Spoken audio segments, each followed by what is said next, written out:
From behind the stage, a meow of tuning guitar strings and an arpeggio chord from a sax, a chunky A from a bass.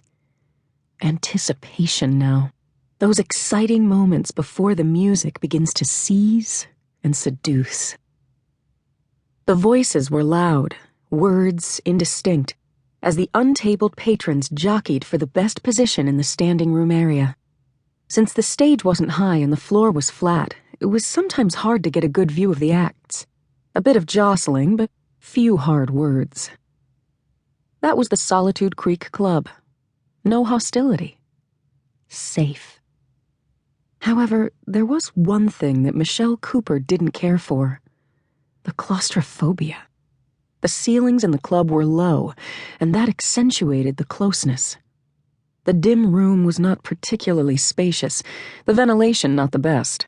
A mix of body scent and aftershave perfume clung, stronger even than grill and fry tank aromas, adding to the sense of confinement. The sense that you were packed in tight as canned fish. No, that never sat well with Michelle Cooper. And she and her daughter were at a table dead center, inches from other patrons. Michelle brushed absently at her frosted blonde hair and looked again at the exit doors, not far away, and felt reassured.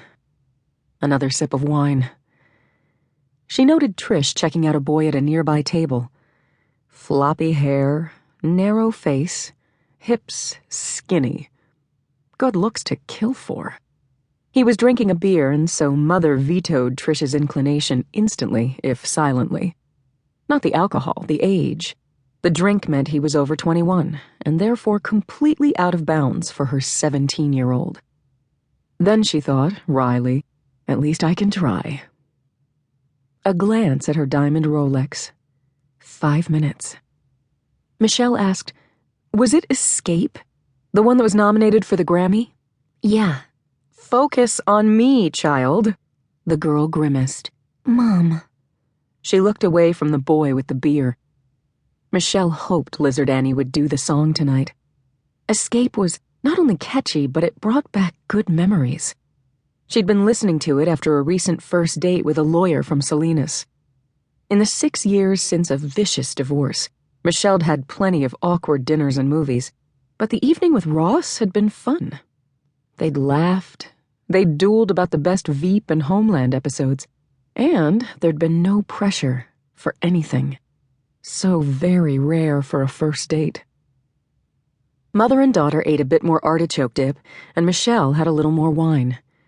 Driving, she allowed herself 2 glasses before getting behind the wheel. No more. The girl adjusted her pink floral headband and sipped a Diet Coke. She was in black jeans, not too tight, yay, and a white sweater. Michelle was in blue jeans, tighter than her daughter's, though that was a function of exercise failure, not a fashion statement, and a red silk blouse. "Mom, San Francisco this weekend? Please. I need that jacket." "We'll go to Carmel." Michelle spent plenty of her real estate commissions shopping in the classy stores of the picturesque and excessively cute village. "Geez, Mom, I'm not 30. Meaning ancient. Trish was simply stating the more or less accurate fact that shopping for cool teen clothes wasn't easy on the peninsula, which had been called, with only some exaggeration, a place for the newly wed and the nearly dead. "Okay, we'll work it out." Trish hugged her, and Michelle's world glowed. She and her daughter had had their hard times. A seemingly good marriage had crashed, thanks to cheating. Everything torn apart. Frederick, never Fred, moving out when the girl was 11. What a tough time for that. But Michelle'd worked hard to create a good life for her daughter, to give her what had been yanked away by betrayal and the subsequent divorce. And now it was working. Now the girl seemed happy. She looked at her daughter with moon eyes, and the girl noticed. "Mom." A sigh. "What?" "Nothing." Lights down.